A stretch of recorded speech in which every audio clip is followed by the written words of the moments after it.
Hi, Russell. Good afternoon or good evening How from are your you? perspective. I'm doing well. Yeah, for my side, good evening. Good to see you, and thanks for being so accommodating this week. Yes, it happens to all of us, doesn't it? Yeah, yeah. Um, Please just give me a second. There How seems long to will be our some show freezing be going on? on. Max about an hour. It Okay. depends. Can be less, can be more. Okay. Yeah. How long do you have? I have as long as you want. Uh, what is the main subject of your show? So it's a creative show for all forms of creatives. I started off with musicians, and then I worked myself into writers, and then there's all kinds of creatives that comes on here. And, they share their work, they share their journey. It's meant to inspire, other up and coming independent creators out there. And you're an artist, aren't you? Yes, I am. You're a painter. Are those your paintings? No, no, no, no, no. I'm a music artist. I'm a music artist, but I do design, but not like your traditional way of painting. I do design, but I come from a musical background. And So I've got my own independent record what label. is your musical? What's your type of music? I mainly produce hip hop. Okay, that's very I cool. don't play any instrument. Like I have a studio piano that I do use. That's just meant for production, not your traditional piano. But yeah, I mainly focus on hip hop when it comes to production. I am branching out. But yeah, and I'm also a DJ as well. Very cool. So that's actually where I started off. I feel like this has become your podcast. Maybe you should look into it and I can be your first guest. Mhm. Maybe. But I mean, yeah, it's good to have you on. So there's two questions to this quote, that I'm going to say out. So you're critically acclaimed author plus lawyer and That's a lawyer. nice thing. Which came Yes. first? The Which came lawyer first? and the Author writer, or they lawyer? came at the same time. They all bubbled up at the same time. But Yeah. I came from a blue collar background. So I had to figure out how I was going to make a living and have a career, right? And you're an artist, so you know the truth. It's very difficult to make a living as an artist. Yep. It's much easier to make a living as an attorney if you have that skill. And I had a skill at both making great grades, which got me into top law schools, and I had a lot of skill in the battle of the courtroom, which is really the thing I love the most about being a lawyer was the war. Yeah. So that was how I had my career. The writing, though, I was always into writing, and I can tell you a story. This is a perfect example. So when I have you ever heard of the town Lubbock, Texas? Texas. Yeah, you never heard of Lubbock, Texas. Lubbock's way up in the panhandle where it snows maybe 10, 15 times a year. And so there was a riot out in the snow because it started off as a battle between dorms of snowball war. And as what 19-year-old guys do, right? And the police came and tried to settle it down, and it turned into a riot. And I was in my dorm, and I decided I'd never been in a riot. I'd never seen group think like that. I wanted to go down and get in it. And I have a whole story about what happened during that. But after it was over, I went back to my dorm and wrote it down for 2 hours so I could remember it because it was something I needed to remember in case I ever wrote about it. So even then, when I was Yeah, yeah. working on my law career, I was already thinking about writing. So it's something that came together. And I would start books, during my career of, you know, building a career, building a family, raising children. I'm married to the same woman for 41 years, believe it or not. I was a divorce lawyer, but I was married to the same woman for 41 years, which is weird. I would start these books, but I'd never finish. Right. And when my youngest Yeah, son, when I was 50, went off to college and I was finished raising kids, uh, he patted me on the back and said, "Dad, you need to finish that book. You're running out of time." So I finished the first yeah, book. yeah, yeah. Nice. So that it was book one of your murder series. Yes, Murder for Me. Was that your first book ever, like published? That was the first published book, not my first book. There was actually a book finished after I turned 50 before that. But after I finished it, I went on to the second book because the first book turned out to be more of a character development. And so I went on to the second book, Right, which right. is the second part of the story.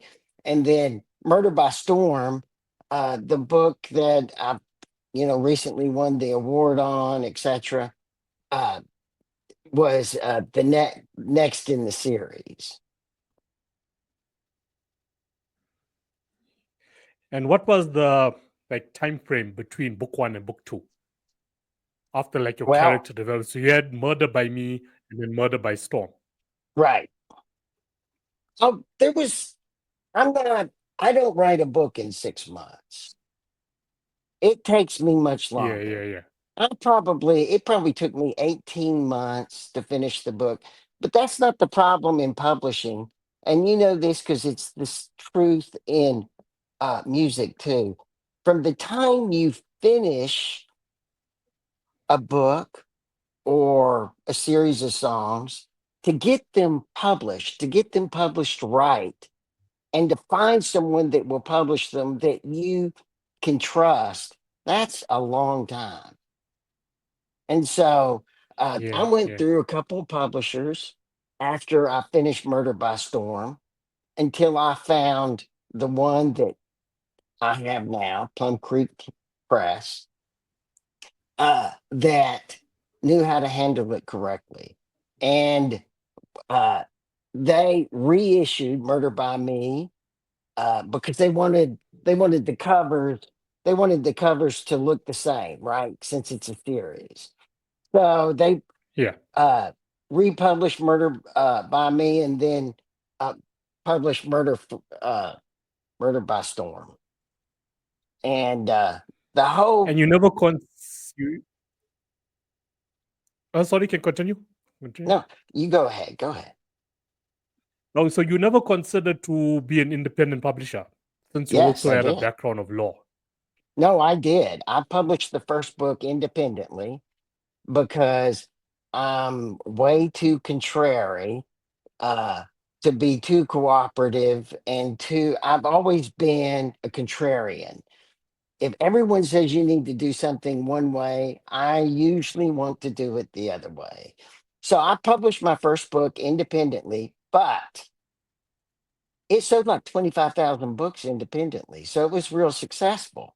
So I had a lot of publishers Nice. wanting to publish my next book and to republish the first book. So yes, the first one was independently. In fact, Nice. I had an author call me, Kino, a couple of days ago wanting advice. How do I do it? How do I do it? And I told him, Yeah, yeah, yeah. go ahead and publish the first book independently.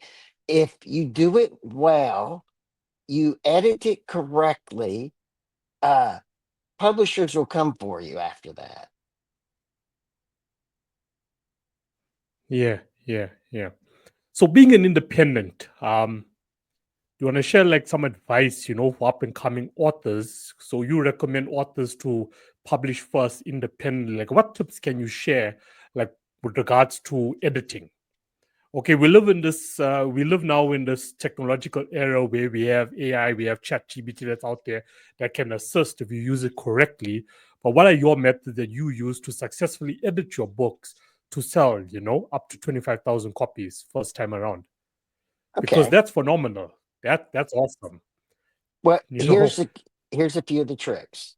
The most important one is you need to start off with a high quality human editor, because what you're putting out there has to be right.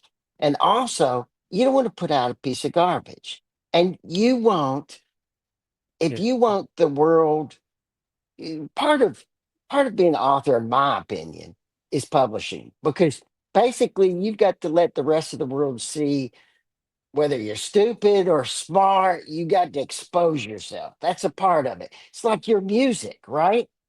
If you're just playing in your yeah, garage, yeah, that's one thing. But you want to get out there and let people hear what you're making. Well, if you're writing, you have to have an editor. Now, I got to tell you, I don't have a cozy relationship with my editors. I hate my editors because they come back to you and they say this is wrong and this is wrong and that's not how it would. And then you got to you got to go back and re-outline the whole book, or fix the chapter. And it, I'm always angry at editors. I had one editor one time. yeah, We were meeting in a cigar store, Kino, and she came in and she threw chapter 7 and 8 at me. Said, "I'm tired of telling you this." And the whole cigar store goes, "Whoa." And I looked at them and I said, "That's just my editor." And they were like, "Oh." So it can be a hard relationship, especially if you're working hard to get it right. But it is a necessary relationship. So the first step after you finish your manuscript, and you can't, I'm not talking about friends or family. You can't trust them. They love you too much. They'll lie to you. yeah, You need yeah, yeah, someone who will tell you this is crap. That's not how it's done. And so you can work on it and make it better and make it what you really dream it to be. So that's the first step. Then the next step is you need, there's writers conferences everywhere. There's writing conferences around where you're at, all around the world. You need to start yep, going to those writer conferences and meeting people, because let me tell you, and I know this is true in the music world too, 70% of the people that are going to offer to help you are sharks. And you've got to learn who the sharks are and who they are not, because you've got to find people that really intend to help you to work with. So you need to start yeah, going to conferences and meeting people so you can find people that will really work to help you and not just steal from you or take your money. And I found a lady that could do that at a writing conference in Houston, Texas. And she helped me get an editor and then get another editor until we got it right. And then we got a cover and we downloaded it. And then we publicized it, because here's the next thing after you download the book is there's millions of books out there, just like there's a million songs. And the challenge is you have to get your book in the attention of those that are interested in it, in the sea of books. And the question is, so yeah, how do you do that? And it all comes down to the magic that we all live by, but not everyone knows that we live by. And that's called algorithms that controls everything.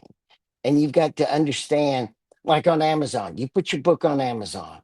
Now that Amazon has algorithms about your book and about all the people that get on Amazon to buy books. And you've got to understand how your book matches what readers that would be interested in your book. And then you've got to work on the algorithm. You've got to learn how to work on the algorithm and how to pawn the algorithm so it promotes your book. Because what you want is when a reader that might be interested in your book gets on Amazon, uh, or an album, by the way. I don't even know. Do you call it albums anymore, Kino? You do, Mm. you do call it albums, except like it's online albums now. You know, Right. so So like your physical albums anymore. you got to Yeah, figure out when someone goes online that their algorithm says they would be interested in Murder by Storm. How do I get Amazon when they're on? And you always see those little pop ups that say, if you like this book, you may like these books. How do yeah, you get yeah. on that list? Well, that's the challenge, right? And so you do that by penny advertising. It's just a few pennies if someone clicks on your book, and that's the only time. You've got to get involved in that, figure out how do you attract them, how do you get higher up on the list on that. And that is all you because no one's going to promote you. Maybe 15, 20 authors on the top five publishing companies have, uh, have people that promote them from those publishing companies. The rest of us, it's you. You have to promote Yep. you. And you do that. So you have to be on there. You have to become an expert, or you have to find people in the network that you build that understand it and can help you. And you have to get on podcasts and you have to figure out, well, how do I get on podcasts? How do I find Kino? Right? I'm sitting in on a mountainside in Georgia right now. How do I find Kino? How do I get him to let me be on his show so I can talk about my book? And that's you have to do that, or you have to find people that will help you do that. And that is so if you independently publish a book, if you're fulfilling a dream and you've edited it and you've been going to book conferences and you found people that's shown you how to do it and to help you and to explain the algorithms, then you have to get on there and you have to uh, promote yourself. And I've never been one big on going to, you know, food fairs or things like that, promoting my books at a table because I'm a mathematician. The math doesn't work.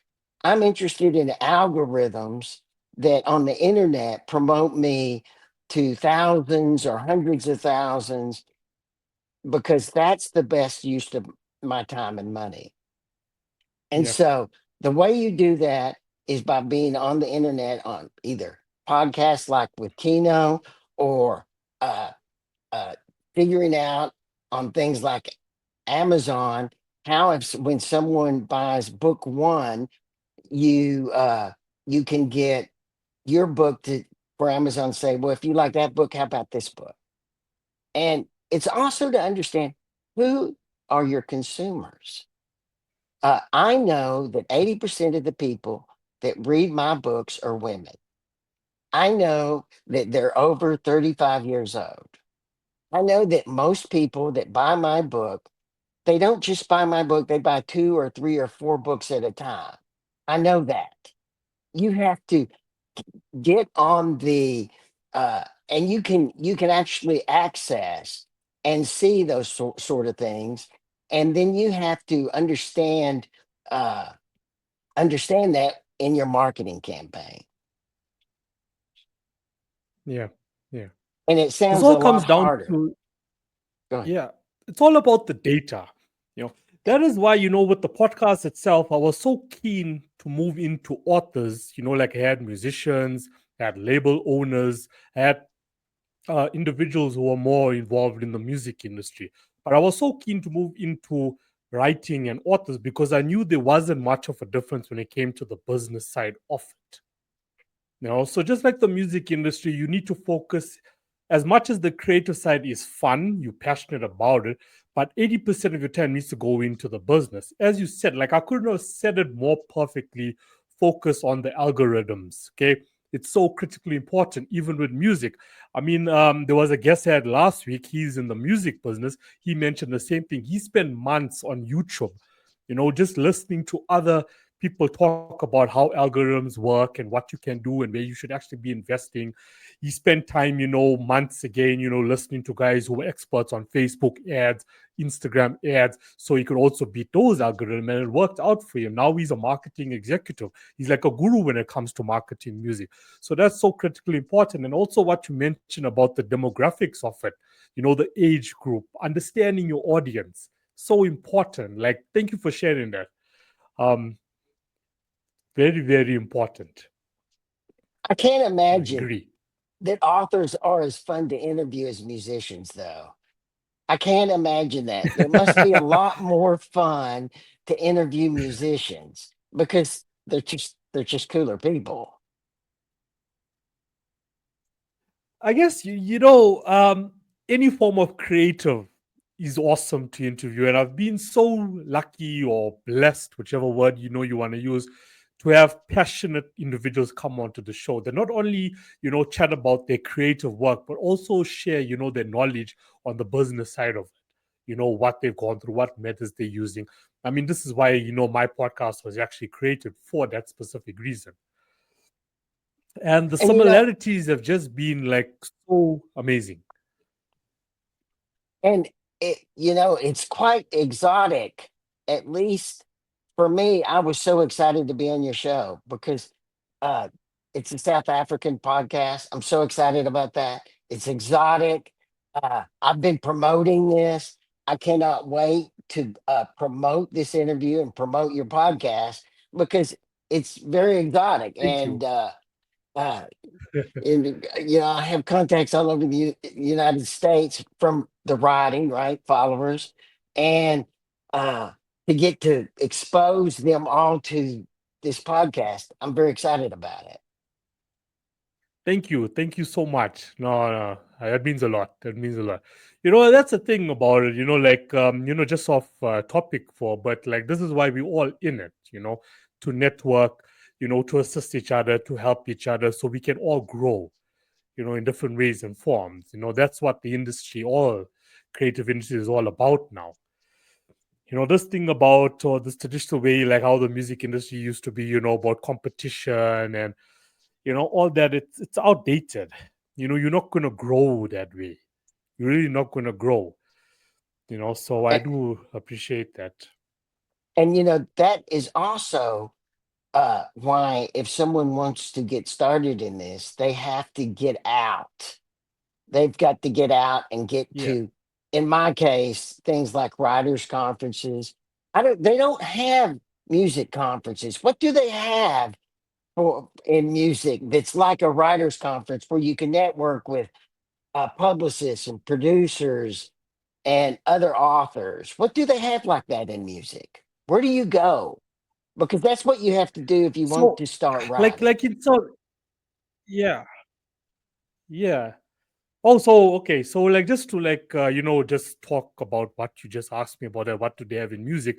So when it comes to music, you get like small workshops, like in South Africa. You get like these, you can go to different schools where there's lessons, and you get like a mainstream artist like in South Africa will come in and share, a few tips when it comes to music production or DJ.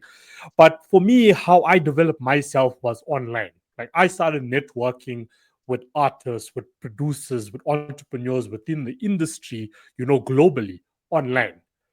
My mindset, like, was different. It switched. Like, I never like keep myself like, stuck within just the borders of like South Africa. Like, and that's the mindset I'm actually trying to change. And going back to the data, if you look at the data for my podcast, you look at the data for my music alone, South Africa comes in at like, number 9, number 10 on the list. The US is at the top. You'll have Canada, you'll have, a few European countries. And, even though I'm based here, my audience is in different countries. You don't really get that full on support, when it comes to your local community crowd. Or maybe, my message is controversial, or, my music can also be controversial, at times, but the Well, different that's a type, good thing to be controversial. Yeah, You're it is. finding a niche. Yeah, That's called a niche in yeah, marketing, right? And that's yeah, good. yeah, yeah. So for me, it was all about, global. I started with one person who was doing, online courses. It was actually Rick Barker. He was the former manager for Taylor Swift. So he's now doing like educational courses for independent artists when it comes to music marketing. I started off with him. From him, it led to someone else that I saw that was online, and he shared, a profile about someone else. Then I started, networking with that guy. And then it just like continued and continued and continued. The next thing I know, you just start like climbing the ladder. You start meeting people who you've never dreamed to have met with, even though it's, online. You find yourself on online workshops that is international, it's global. You're meeting and interacting with people there. And that's how I started to actually grow. So, my mandate when it comes to like the South African creator space is quite ambitious, but it all comes down to mindset. I can only go so far. But if more people and creators just start, switch and start educating themselves and getting more familiar with how the game or the business actually works, they're gonna, find more growth with that. I mean, I started off my podcast in 2021. This was me being consistent each and every single week, every Sunday, sitting down alone and doing a podcast that was 1 hour, 30 minutes.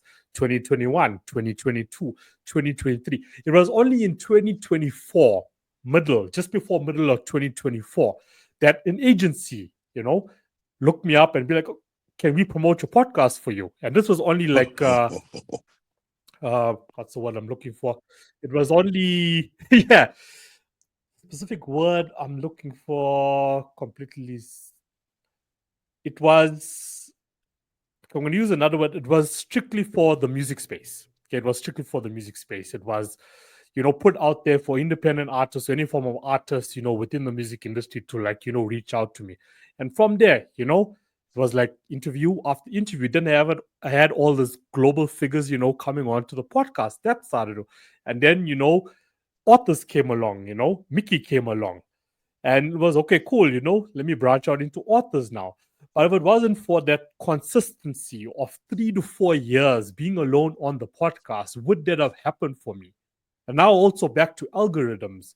The more consistent you are with, uploading episodes, then you get onto this website, and then you're on this website, then you're in the top 25 of this website. All that assists now. And then, someone is there, the algorithm works in your favor because you get the agencies that are looking for podcasts that will fit with their clients. Boom, there's Kino. Let's reach out to Kino. And that's how it worked for me. So when it comes to investing, it's going to cost you time or money or both. Okay. Or both. So for me, it costed me more time because I wanted to do things organically. Was there certain platforms that I invested in with money to boost our presence, for the podcast? Yes, of course. But I also wanted to be consistent.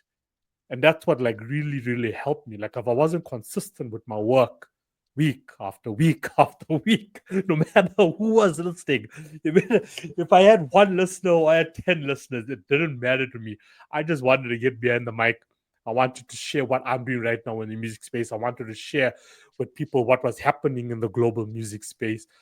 And so, I'm just like, being in sync with you now about that algorithm, how it can work, time, money, or both. So even if you're up and coming creator, my message here would be is that even if you don't have the funds to invest, into the algorithm or whatever platform, even ads, if you want to invest in ads, um, you can do it organically by just being consistent with your career because you're passionate about it. And therefore, you've answered your own question about what should you do if you have a book and you want to start publishing. It's the same Yeah. answer, right? See, the similarities again. Yes. That's it right there. The similarities again. I mean, the same struggles that independent authors go through and independent musicians go through, it's the same. You know, it's the same. We're just playing a different, it's a different product that we're pushing out to market, but the process, the procedure is the same. You know, so I get that. And I also get where like publishers also come from, like, the example you mentioned, how she came in, and she was screaming. So like in South Africa, I'm also registered as an Yeah. independent publisher. So also I work independently, but I work with like several teams, different independent labels. I will like have the vision as a producer. Okay, this is what I want the next project to actually be. I will pass it on to the singer songwriters, or I'll pass it on to the engineers next, depending where we are in the pipeline. And then, of course, it'll come back to me. I have to like make the final call. Is this ready to go out to market? And I'll be like, nah, we can fix this and we can fix this. So I get where publishers also come from. Like, we want to get this perfect for market. Of course, sometimes you reach a stage where, okay, you know what, I've tried all angles I could. Let me just push this out to market and let me hear what the audience have to say. And as a creative, you may relate to this. We can be our worst critic because we never satisfied with our work. We feel, okay, no, we can always do better. We can always do better. Uh, the negative aspect to that is that we take too long to get our product out to market. We criticizing ourselves for long, not even realizing that this thing could be cool. I mean, there's times I've released music where I wasn't happy with it, and I'm like, in a week there's like 20,000 streams. I gotta tell you a story. I gotta tell you a story. We're absolutely the same. My children are all adults. Uh, and I remember I get up at 5 o'clock in the morning to write before people bother me, right? And get my work done. And I remember there was one day, sometimes, and you know this with your some days, your music, it's not right. You're not happy with it. You can't get it. Some days you finish it, it was a day. And some days you you finished your work for the day and you think, oh my God, this was spectacular. It was a spectacular day. I remember after one of those days, I was talking on the phone to my son and said, this was probably the best writing day I've ever had. This chapters I wrote, the paragraphs I wrote today were the best I've ever written. And his response, Keno, was, well, that'll last till tomorrow morning. Because he knows that so many times I wake up in the next morning, oh, that was crap. And it's just like what you just described. That's a part of it. Yeah, And sometimes you have to, and even if you wake up the next morning, you have to go on to the next paragraph. You can't delete that paragraph and start over. And yeah, you've yeah, got to know when yeah, to do yeah, that. yeah, yeah. No, I mean, you just your final nail on the coffin with that. That's it. Every day you wake up is like a new day. The worst thing you can do is, as you like mentioned, is go backwards. We can't go backwards. But have you done that? Because I have, and it was a big Yeah, mistake. yeah. That's the thing.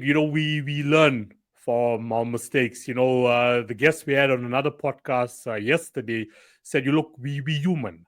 Okay, we're supposed to make mistakes as long as we learn from them.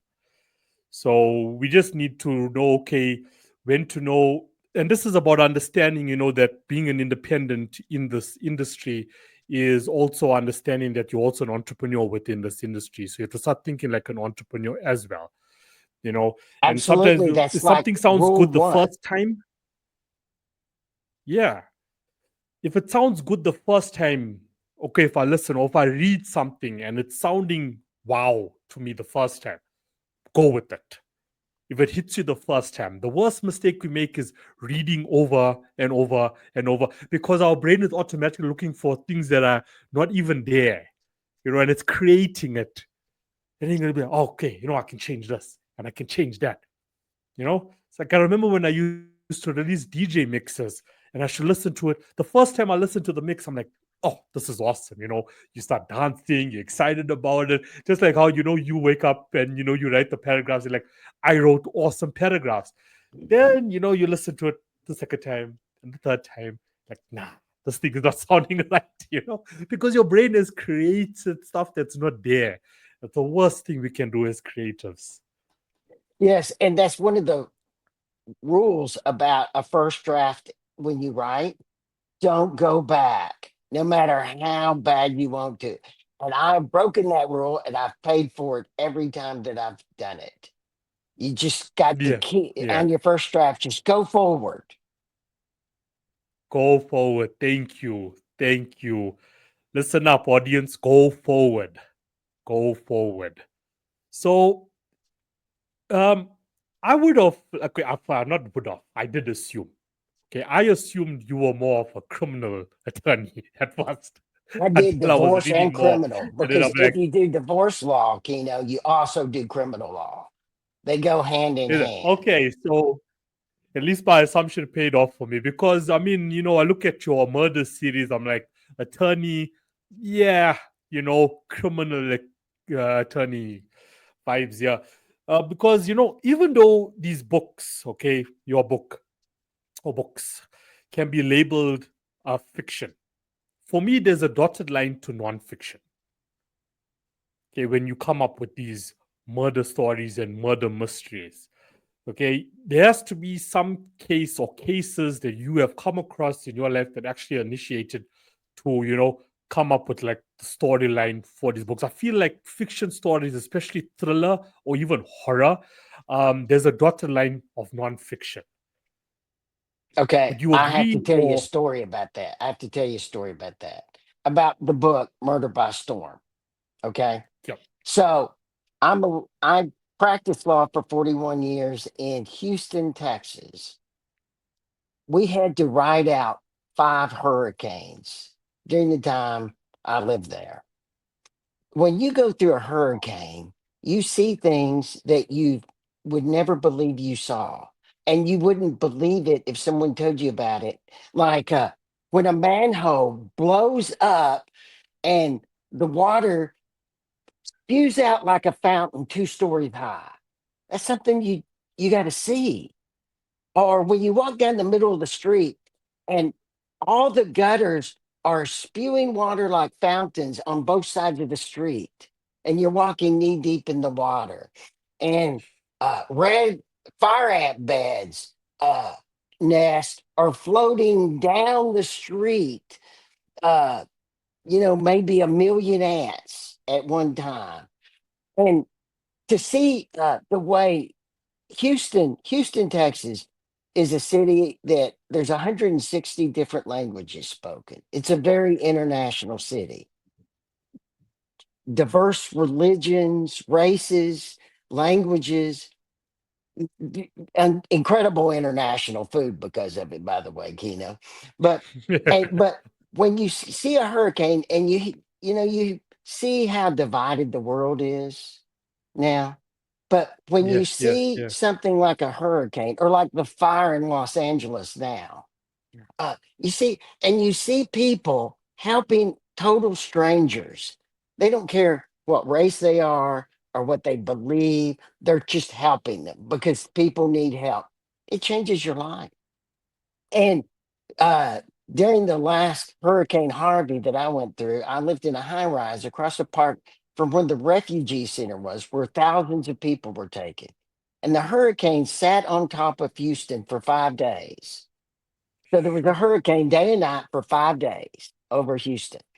And I spent those 5 days walking across the park from where I lived in the hurricane to the refugee center and helping those people as they came in, rescued, and helping them, get dry clothes, find a semblance of privacy in a giant coliseum of people because their family was in disarray. And then after that, another thing about Houston is people move there for work. So a lot of people, they don't have family there. They don't know very many people there. So they would have their homes destroyed and they would have no one to help them. And so I worked with groups and I would go into these houses with other people and they would be sitting there, these owners, just stunned. And we would go into their house, gut their home, get it ready for repair, and then move on to the other. We didn't know them. All we knew is these were people that needed help and had no one to help them. And I did that for weeks, and it changed my life. And I wanted to write about those things too. And that's why it's Murder by Storm, because it's a murder thriller during a hurricane was so I could write about all the Okay. things that happened during a hurricane, people helping people, and also the way, because I remember during Harvey, because I'm a criminal and divorce lawyer, right? Uh, Being struck by, there's no police around right now. And there is nothing like floodwater to get rid of DNA that might be part of evidence. There's all sorts of things like that that is different in a hurricane than the normal human lives that we live. And that's all in there too. So Okay. you're right. Okay. There's lots of truth. There's truth about the crimes, there's truth about the characters, but there's also truth about the environment within the book. Yeah. So I mean, it's up to you how deep you want to go about how much truth there is from Murder for Me to Murder by Storm. So your characters. So Marilyn is your number one. She's the one that transitions from book to book. Yes, and I can tell you a weird thing about Maryland. Okay. This is a composite of two people in my life I've known that uh, these people, they're different than the rest of us. We're sheep, they're wolves. They're different species. They're just there to be preyed upon. And when you come across one of these people, you don't forget them. And I've always wanted to write about these people. But when I was first writing the first book and working on it, I actually had a dream one night where, I know this is stupid. It's almost psychotic for me to talk about, but it's true. Where Marilyn came to me, and I was actually writing her with a different name. And she said, "My name's not such and such, it's Marilyn." So the next morning, I woke up and I told my wife, I said, "I dreamed of Marilyn last night." She told me her name was Marilyn. She's like, who's Marilyn? She's like, "Who the hell's Marilyn?" I was like, "It's my character." They came to me in my dream and told me her name was Marilyn. And she said, "You're creeping me Yeah. out. Don't tell me stuff like that anymore." So, yes, Marilyn has So been that's how with me Marilyn came for about. years. Yes. And in fact, the second book, when I write a book, I have an intellectual challenge to myself about each book that's different. In Murder by Storm, yeah, in Murder for Me, all my readers wanted to know, why how does Marilyn have control over men the way she does? Because she's not the most beautiful woman in the world. This isn't a beauty thing. Okay. How does she do that? And why is she the way she is? Those were the second and third most questions I had, uh, demanding answers. And so in Murder by Storm, I answer who she really is and why she's the way she is. And you might have been that way too if you'd have been like her. Yeah. Well, she seems like an intriguing figure. A figure that you see a lot in different series and movies these days. And myself, when it comes to fiction, even though I know there's a lot of truth in fiction, any fiction book I can possibly read, I'm a fan of thriller. I'm even a fan of watching thriller series, thriller movies.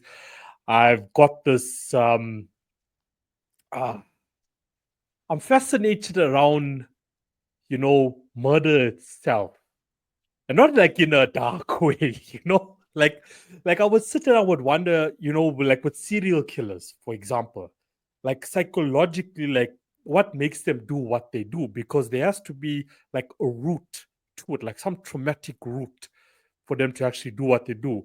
Do they just do it just for the sake of like, okay, no, I just want to kill a bunch of people? And I'm sitting thinking, no, just can't be that, right? There's much more to it, and what turns a person um into a serial killer.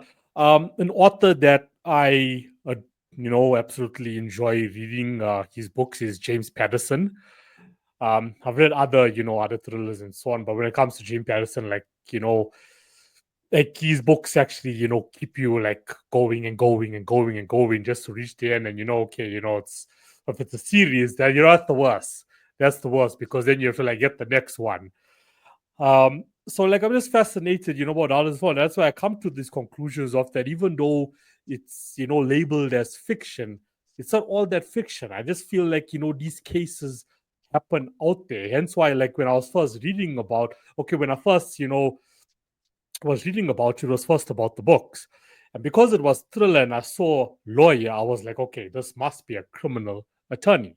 So, my assumption paid off for me because you also do criminal. Because first thing that comes to mind for attorney to be an author, especially a thriller author, there has to be like, experiences, personal experiences for the author that they've gone through, went through to actually initiate writing such a book. Well, I got My to tell thought. you, one of the things that struck me about the psychopaths that I've known, which goes back to your questioning, Matt, serial murderers, what are they thinking? My my dealings with them showed me or gave me the impression they always have the front part of what they're doing well planned, but that's it. And the further they go into the plan, the more things fall apart. They don't think out everything. They don't think, they're not 10 chess moves ahead. They're one move. That's all they're thinking about. The next move, right? And that's kind of Yeah, the yeah. story of these books of how Maryland goes from being two or three chess moves ahead of the know it all East Texas detective, O.C. Sims, that's after her, to her plans falling apart. Because that was my experience with the psychopaths I dealt with. Was they just don't think everything out because they're so narcissistic, right? Right? I Yeah, mean, yeah. you have known some narcissists, some serious narcissists, because we all do. And they just think they're just going to go through it. They don't think that it's going to go wrong. Hey, you sort of give them credit for their confidence, you give them that. Oh, their Being so confidence isn't the confident that it'll problem. go well.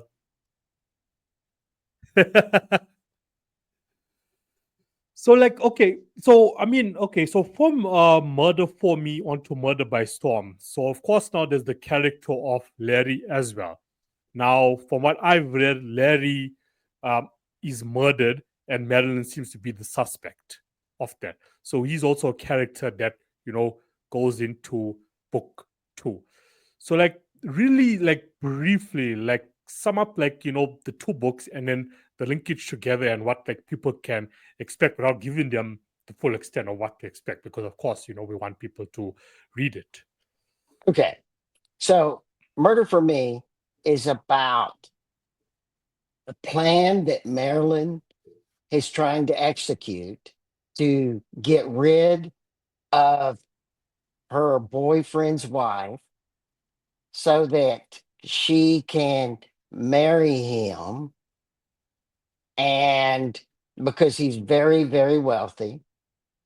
And she gets caught, like all psychopaths wind up getting caught. And how she manipulates her way through the system to escape using this lawyer, Larry Lamb, who's having major psychotic issues. He's two personalities. And through the whole book, you see him struggle and lose his war between Larry Lamb and that personality, which is a family man lawyer, and Lar, which is his other side, that is an extremely dangerous man. And in fact, one of the issues that we talk about as when authors get together, one of those weird issues is when you put sex in a book, what are you using it as a tool for?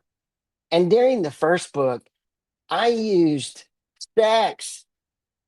I'm not really the kind of guy that would naturally put sex in a book, okay? I'm not that guy. But I am that guy on using tools. And so you see Larry, as Larry goes from Larry to Lar, and he loses the struggle. for his own sanity. Uh, Sex is used as a symbol of the destructiveness of his own soul, and you see that happen with the different times that that happens in the book.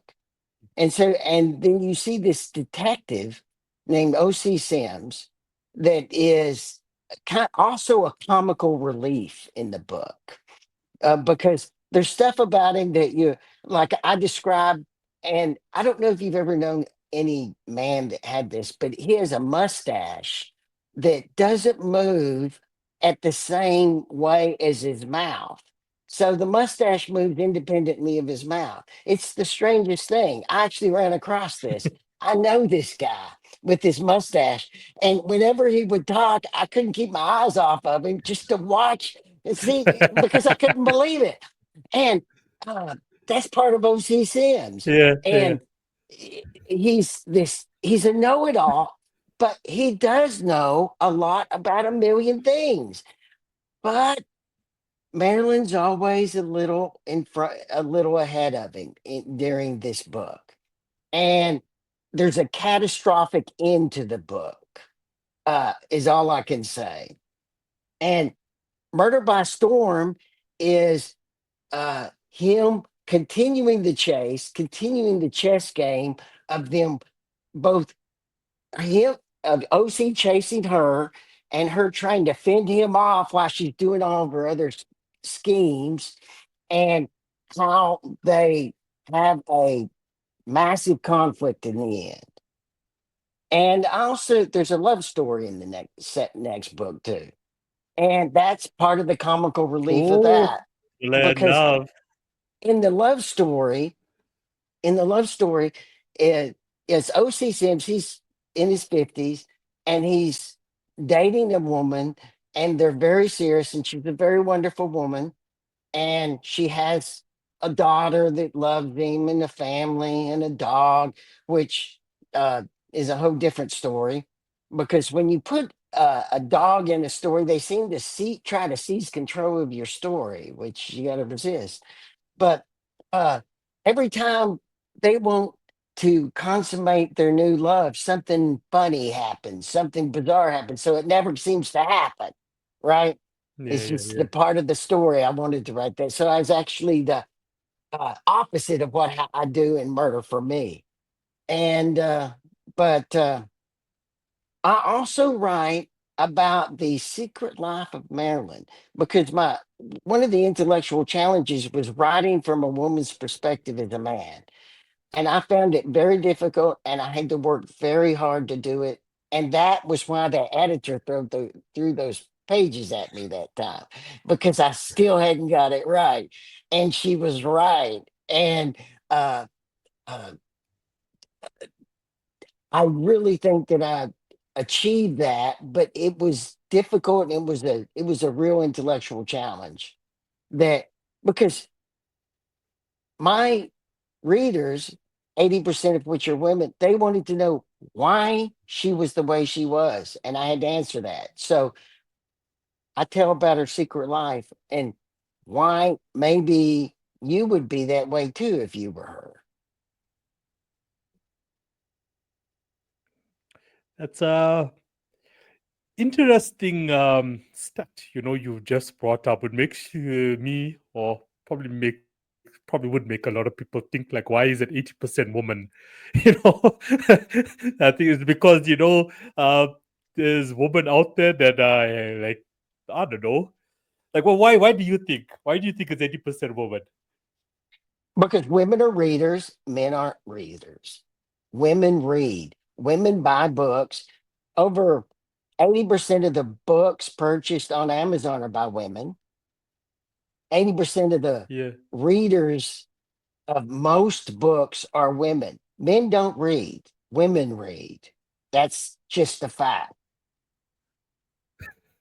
Okay. Yeah. I I know also it's feel like maybe it's disturbing, also isn't it? like psycho.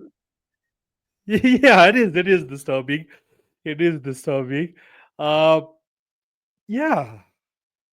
Like, I mean, if you never mentioned it now, like, I wouldn't have known. Also, is there some, like, when we read, we get taken into another world. right?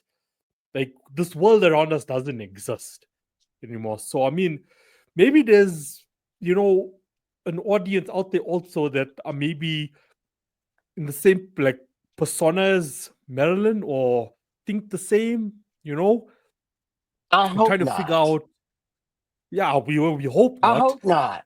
But Um, I know there is because during the career and in the courtroom, uh, I've come across this before.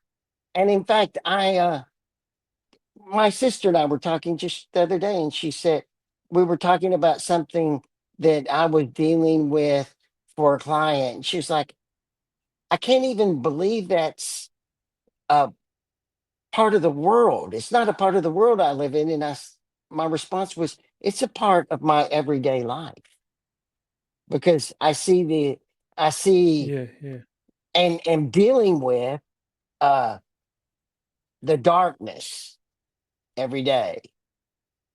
And there's a dark side to this world. And if you're lucky, you can't imagine yeah, it. yeah. Yes. You can read about it, you can enjoy it, reading about it, but you don't want to be a part of it. But those people, there's a big 100%. there's people that live in darkness. It's just part of the world we live in. Yeah, yeah. I guess, my brain always attempts to connect the dots, but 100% is darkness in the world, and it's a choice, you make if you want to be a part of it or not. Life is all about choices. Why I said I was connecting the dots is because on another podcast I'm on every Tuesday, it's called Talking Back to Suicide. And it's co-hosted with a lady who's also in the US from Oregon. So we had a guest on yesterday who said, and he's a relationship expert, like psychologist. So did you know that there's more men in relationships that commit suicide than there is women globally? So that's Yes, also, I believe it. it's not. Yeah. And then you get, 80%, of women are actually reading. So like with my mind, like I always try to connect the dots, between a world that we actually live in and between like an illusion that many people find themselves in. Well, I've come to the So conclusion that if you can live like a lamb in the illusion of whiteness or niceness or whatever it is that you live in, that's good. If someone lives in that, I'm not going to try to tell them what reality is, right? I'm not going to do that.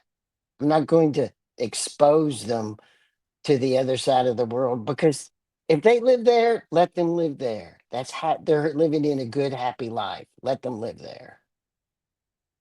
I yeah, yeah, don't wish many of the things that I've had to deal with in courtrooms. I don't wish that on people.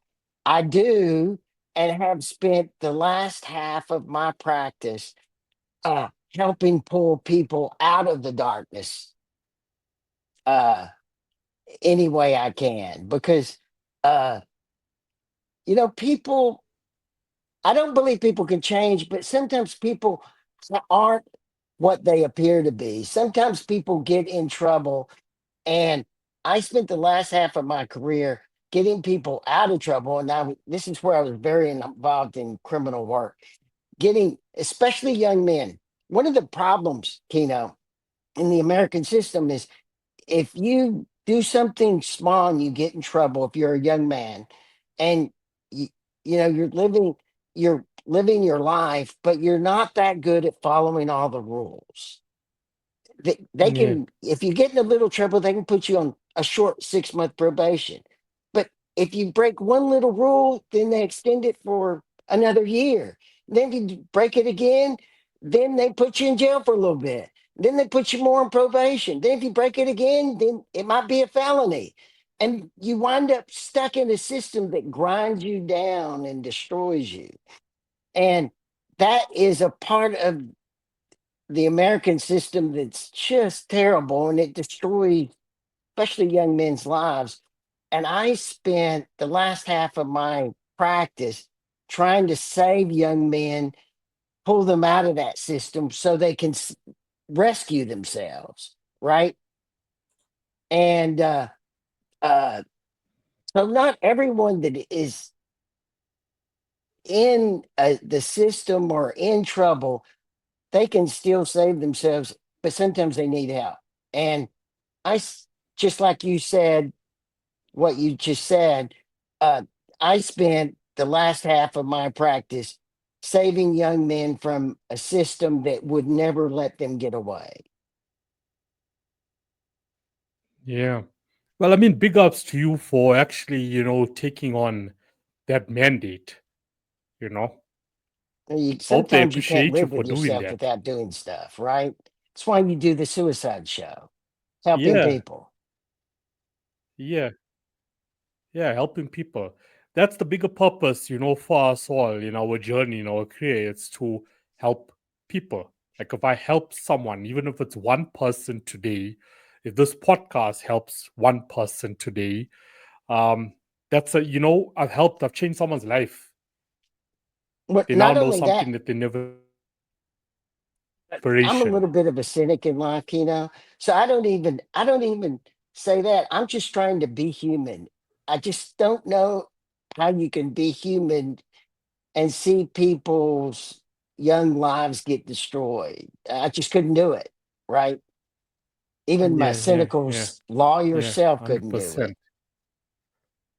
But I did try to save one young man at a time. Nah, nah. Big ups to that. Well done on that. Well done on that.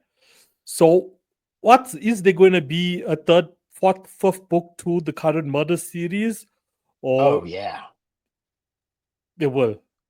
Oh How yeah. far are you Murder. hoping to It's get going to to be that? murder by trial. It's going to be about murder during the trial. Uh, if you've ever, there is a Murder great, during the trial. yes, murder during the trial. My challenge during this is to write a character in the book.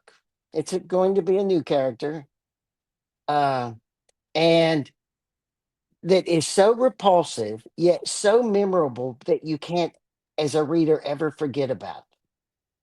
That's my purpose. And Yeah. I actually, it took me 6 chapters of work before actually found the character, uh, but I want to write about someone so repulsive and so unforgettable that you can't forget about them. And I don't mean gory repulsive. That's not what I'm talking about. I'm talking about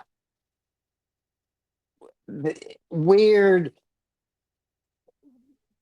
so unattractive, repulsive that you think, oh, this is Yeah. so Yeah. gross, but I have to read it. I have to read the next page anyway. And you think about it as a reader. That's my purpose. And I know that's a weird, bizarre thing, but uh, uh, I cannot think of anything harder to do than to write about a character like that. Yeah. So, when can readers expect the third book? Maybe next Christmas. I'm still working on it, and Keno, I haven't even faced the editors yet, and you already know how I feel about that. Yeah. Yeah. Yeah. Okay. No, that's perfect. So, I mean, the cherry on top of the cake question is, as a writer in 2025 with artificial intelligence, what is your take on it? Well, uh, I think AI is here and will explode through all of our lives, but I think it's extremely dangerous. I think of the Microsoft commercial that talks about personal AI, where you can put everything that you think or do into an AI and then it can be your assistant. But then that AI knows everything about what you think and do. I find that incredibly exposing. The only thing is, uh, people much younger than me that are more adapted to technology, they think that's fine. That's okay. Whereas during Yeah. my early practice of law, it was a constant war about privacy. That doesn't seem to be a thing anymore. And with AI, there will be no privacy. Microsoft's already advertising personal AI, so it'll know everything about you. But AI is here. Uh, my wife, all my wife's emails, she's a large corporate executive, all her emails are reviewed by AI, and then words change after she tells it how she wants it to communicate. I mean, that's the world we live in. AI is over everything. And the real chat, it's like you can't even go on Facebook anymore and tell what's a real picture or what's an AI picture. And this is a That's world it. that's going Yeah. to get even more confusing. And AI is constantly writing fake news stories or stories that then it submits for short stories. I, I don't, we don't have any more idea of where we're really headed with AI than we did before the first iPhone came out with phones. Yeah. We don't Yeah. know where they're going. Yeah. I bring up this question with each creative at the end, just to get their take on it, because it can become a threat to up and coming creators. Because now with AI, you can become an author in 24 hours. Okay. Or You know less. how long it takes. Yeah. Or less, much less, of course. It depends, if you want to put in the work to edit again, read, type, I don't know. But if you just want to go on first draft, cool. Uh, so there's a lot of anxiety, with creators, and it's going to push a lot of creators to actually just give up on their Like, life goals and ambitions and dreams you can't because give they up. You feel, got okay, to go what, move I'm not forward. gonna. And I can tell you Yeah. this about AI. AI is doing my Audible book. So my Audible book's going to come out. It will be AI that does it Yeah.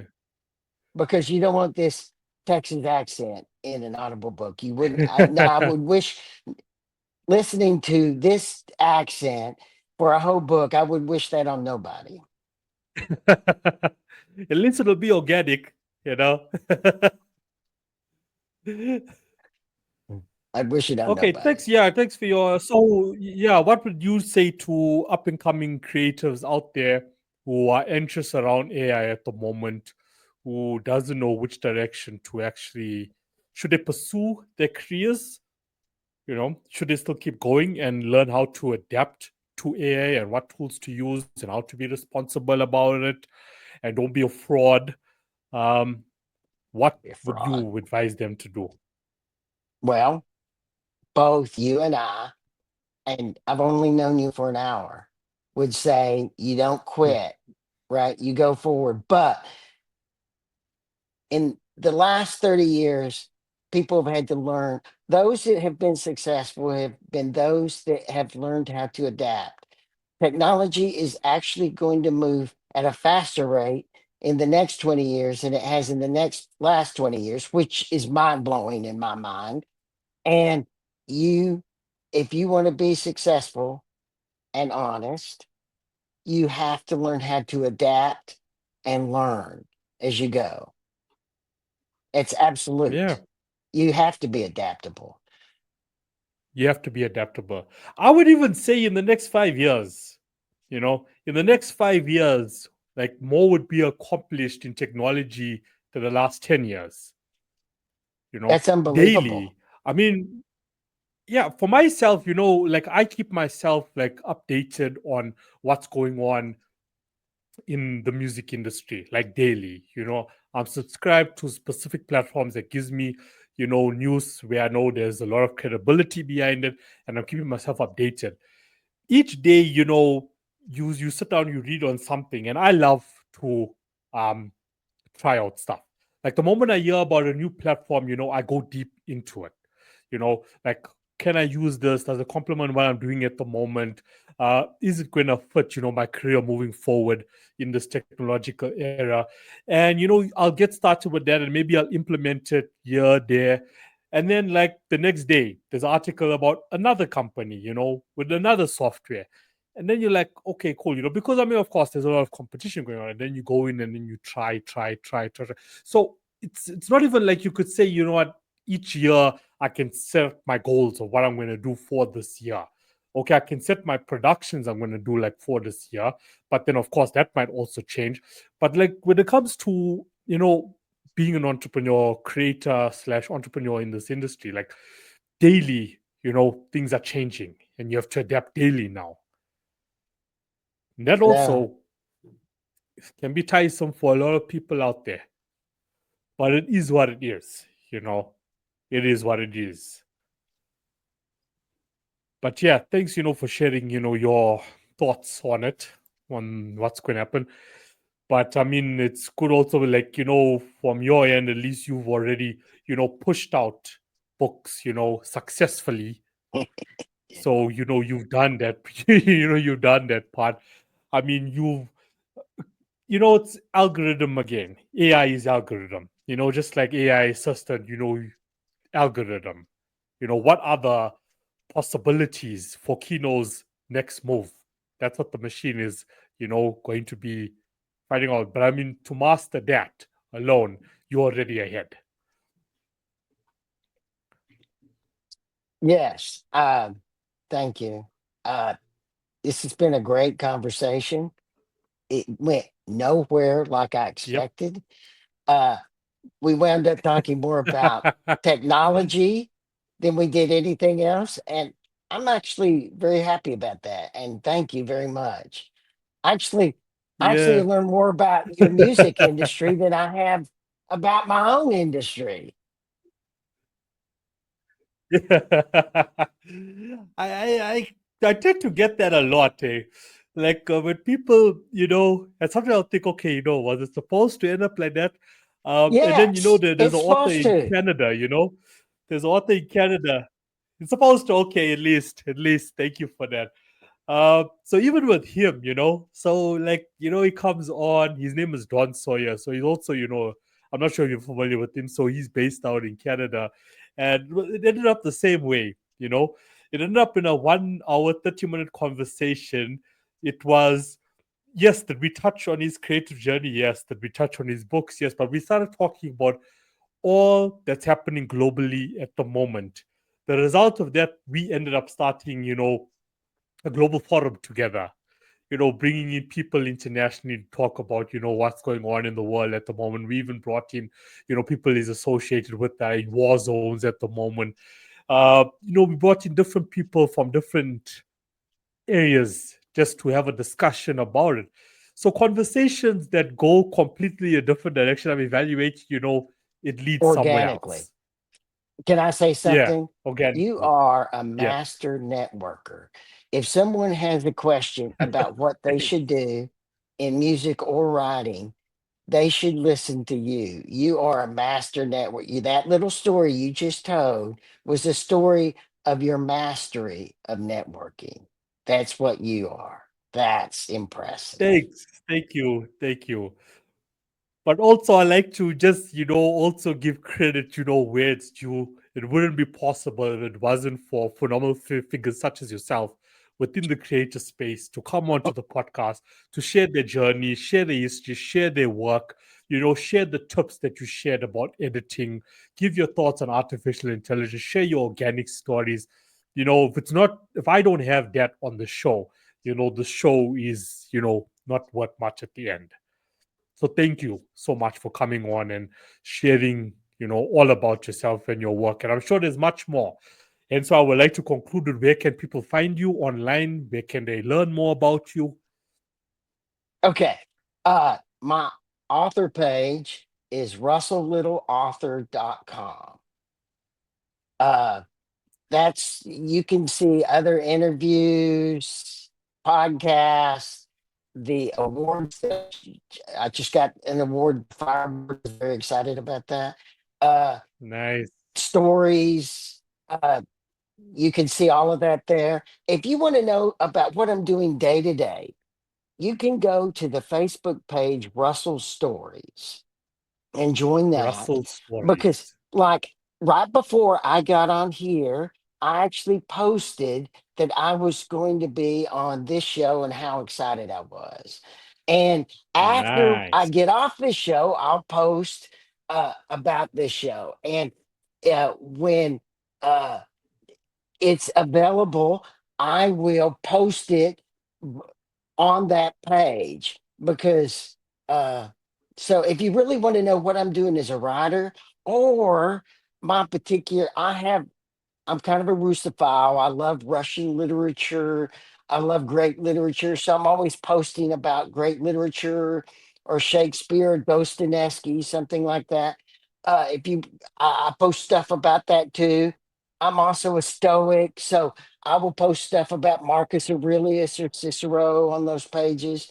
So if you want to know what I'm doing or what I'm thinking that day, you're invited over to see me there. And you can also Thank ask you. me questions there.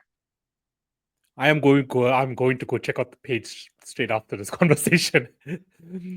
Yeah. And Okay. Keno, So I'll also where can we where can we find out what else Keno's doing?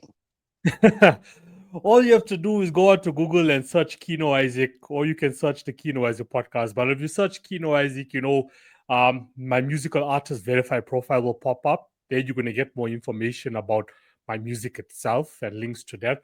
If you search the Kino Isaac podcast, that will give you all the links that you could ever need to go to any one of the platforms, that is posted on. My main platform that I do focus on for my music and the podcast is Spotify. I'm not really a YouTuber.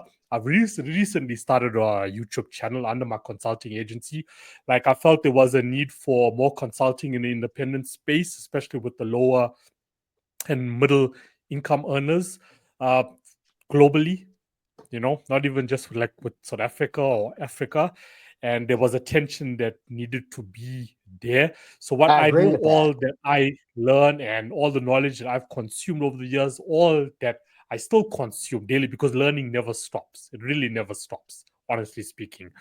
So what I do is I consult for independent artists and independent labels.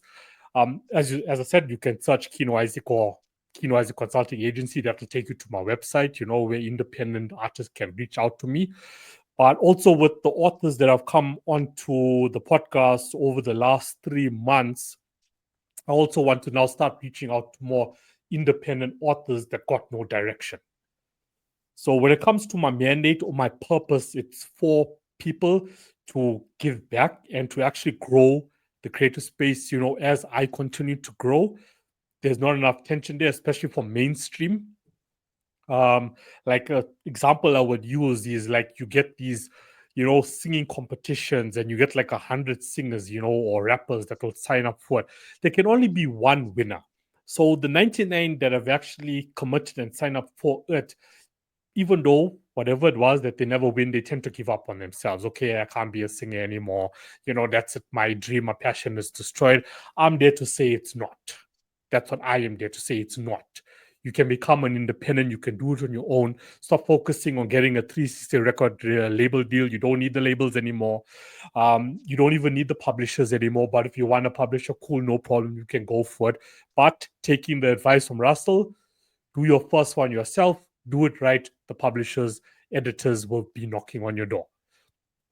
you know so I'm there to educate, and that's what the podcast is there also, to educate, but educate in a very non-traditional manner. The advice that you can get on this podcast alone is enough to get you to the next stage of your career. I agree. Yeah. I've also been labeled an activist for independent artists. I focus on mental health a lot as well. Hence why I got invited to co-host, talking back to suicide. Uh, Diana Kaufman, she's a psychologist based in the US. She invited me. She was one of my first guests on the podcast. So she invited me to co-host that podcast with her, like a focus on mental illness, illness, because it's due to my own personal experiences. Growing up as an artist, and all the trauma that I had to eliminate from my subconscious to actually move to the next level of my career and life. And I want artists to know that happiness comes before financial gain. So you might find, or you've seen a lot of artists out there that have gained financially at the start, but you never know what contracts and what deals were actually in place. They never knew that they actually own nothing. Substance abuse has led to suicide. All those stuff has happened. So what I attempt to do is eliminate the trauma first, through counseling, through therapy. If I can't resolve it myself, then I'll bring in an expert that I do know, whether we do it virtually or whether we do it, face to face with the artist, to get that out the way. Because as the artist continues to grow and grow and grow, they're going to live a more happier, fulfilling life. They're actually going to enjoy the process. But if you're chasing the financial gains as an artist, you just got to keep chasing and chasing and chasing. And let's just say, okay, cool, I have $1 million now. I'm flying high. And next thing you know, you haven't fixed the trauma that's out there. It comes back to actually, eat you alive. You end up losing it all because of that trauma. So that's, what I also work at. I'm glad you said that. Based on personal experience. Yeah. Yeah. But yeah, that's me. But yeah, that sums up your question, I guess. Yes, I like the answer.